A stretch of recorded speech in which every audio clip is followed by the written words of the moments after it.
If you truly want to improve your relationship with God, then I would definitely focus on improving your prayer life. And what better place to learn how to pray than by reading through the book of Psalms?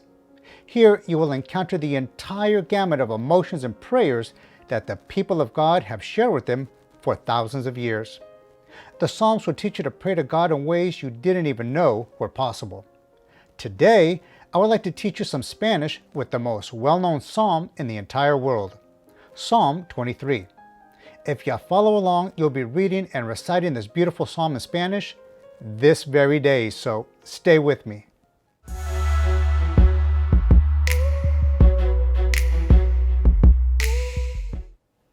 Hello amigos, Roberto here, and welcome to Misionali, where we study the Bible, we live it, and we share it with the world.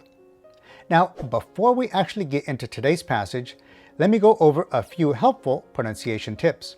Number 1, whenever you see the letter ñ in a word, it's pronounced like the English onion or canyon. Some common words that you may have heard of that use this letter are jalapeño, piñata, and señor. Tip number 2, whenever you see an R at the beginning of a word, you should give it a slight trill or roll the R as they say. For example, this word is pronounced reposo, which means rest. And this word is pronounced restaura, which means restores. And finally, whenever you see the letter J, treat it as if it were an English H at the beginning of a word. For example, this word would be pronounced junto, which means close to or near. And this word is pronounced justicia, which means justice or righteousness. Now, note the phonetic equivalence here to get a good idea of the sound and where the stress of each word should be.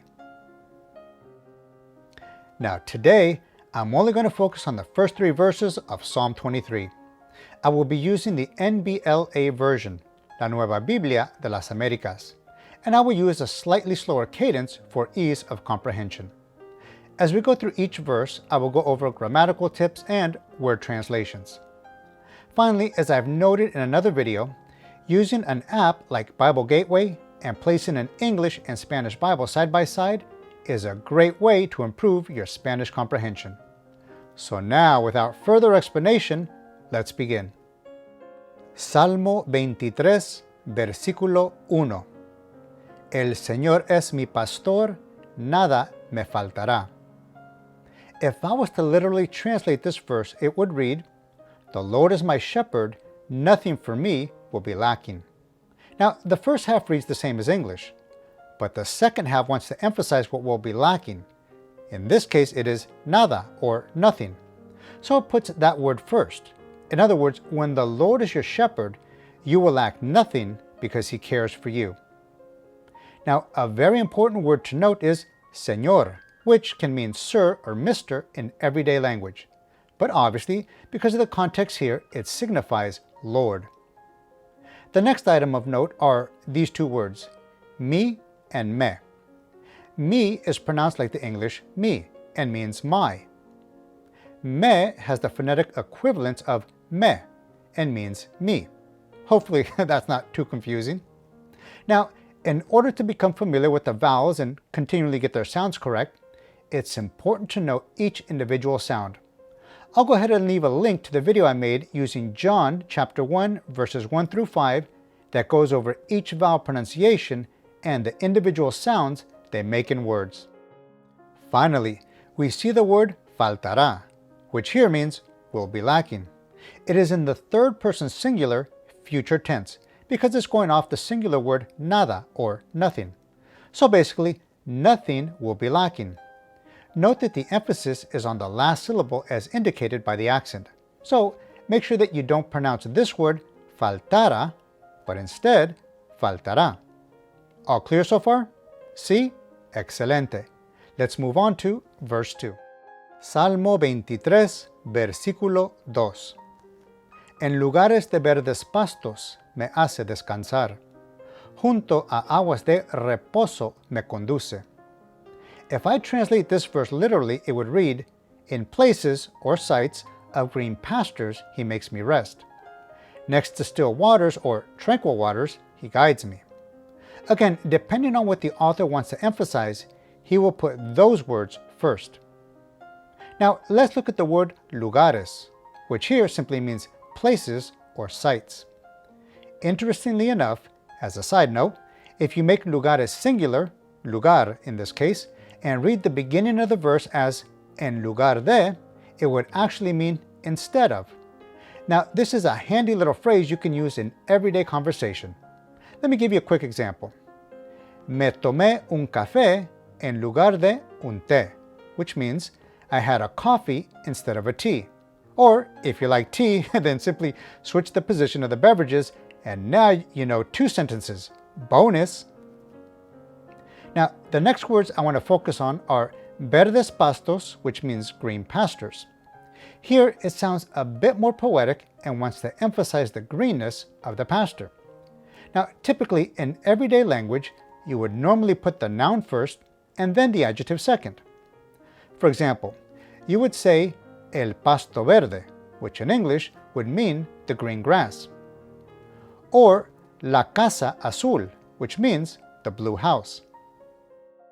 Finally, let me go over 2 verb combinations. Me hace descansar, he makes me rest. And me conduce, he guides me. Now, without getting too fancy regarding verb conjugations, just know that an action is being done to me. Since the emphasis is on what is happening to me, then me needs to go first. For example, me hace descansar. He, the Lord, makes me rest. Or me conduce. He, the Lord, guides me. Now, this sentence structure may seem a little odd if Spanish is not your first language, but it definitely gets easier the more you practice and repeat it. Now, let me show you how to quickly increase your Spanish repertoire using the word combination me hace plus a verb. You can say me hace pensar. He or she makes me think. Or me hace estudiar. He or she makes me study. You can also use this combination of me hace with an adjective. Me hace feliz. He or she makes me happy. Or me hace fuerte. He or she makes me strong. Now, I know that's quite a bit of information, but with repeated practice, not only will this become second nature, but you will be adding new verbs and adjectives in no time at all. Agreed? Excelente. Let's finish with verse 3. Salmo 23, versículo 3. Él restaura mi alma. Me guía por senderos de justicia, por amor de su nombre. A literal translation of this verse would read, He restores my soul. He guides me through paths of justice or righteousness for the love of His name. As I've mentioned in another video, whenever you see the word el without an accent over the e, the word means the. Whenever you see the same word with an accent over the e, the word means he or him. Now, let's look at the pronunciation of the letter G in Spanish, and then we'll go over the word guía. First, whenever the letter G is followed by the vowels A, O, and U, it has a hard sound. Ga, go, gu. I know it sounds like baby talk, but it's easy to remember. Ga, go, gu. Here are some examples. El gato, the cat. La goma, the eraser. And el gusano, the worm. Now, when the letter G is followed by the vowels E and I, it has an H or soft sound, he and he. Here are a couple of examples. La gente, the people. El gigante, the giant. The word guía is interesting because it has 3 vowels in a row. So, how would you know how to pronounce this word? In Spanish, the letters U and I are considered weak vowels. So, when they're next to each other in a word, they only make one sound versus 2 separate sounds. In this case, the sound would be the equivalent of gi. Now, you also see an accent over the letter I, which tells you 2 things. First, the emphasis of pronunciation is on this syllable. And 2, the sound of this syllable needs to be separate from the next syllable, which in this case is only one letter, a. So, if we put this all together, the pronunciation would be guía. Note the phonetic equivalent in English so you know the sound and syllable emphasis. Guía. Again, I didn't cover every single word or explain every grammatical rule, but you should have sufficient material to keep improving your Spanish. And since you now have a better understanding of what most of the verses mean and how they're put together, let me read the entire passage, verses 1 through 3 in Spanish. And I'm sure that you will understand them even better than you thought you would. El Señor es mi pastor.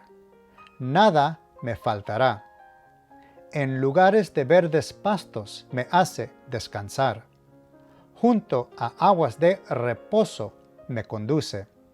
Él restaura mi alma. Me guía por senderos de justicia, por amor de su nombre. Amén. Well, dear friends, I hope that you found this lesson helpful and that you enjoyed it.